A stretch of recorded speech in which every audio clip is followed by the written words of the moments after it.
هلا.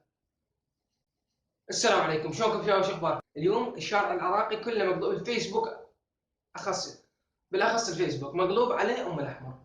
ام الاحمر سوت معجزه كارثه، يعني الفيديو كليب واحد اشتهرت، اللي طلع ويا محمد السالم. انا صار لي 10 مقاطع، ليش ما مشتهر؟ علموني. الكارثه اللي هزت كان اول واحد طلب منه حسين عراقي دفع لها الاموال، في سبيل ياخذ صوره واحده وياها، او ياخذ بس احنا عرفنا من احنا هسه مشكلتنا ام الاحمر، شلون راح نحصلها؟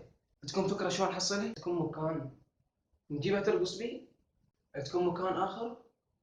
انا بديت اشك محمد السالم لاعب الذيله وياها. يا اخوان ترى حتى نور زين زحف لها، هاك شوف الصوره. ان شاء الله حلوه انه على الانستغرام، طلع على الانستغرام ضيفوها اسمها امان ما ادري شنو، ما اتذكر، بس اكتب لكم اياها. ام الاحمر شغله الشارع العراقي. شغلنا الفيديو.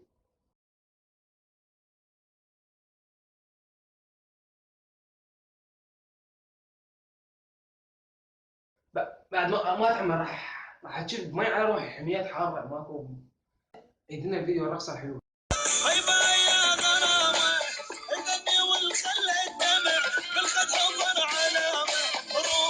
اوكي، بعد ما تحمر راح اضرب راسي بالحال.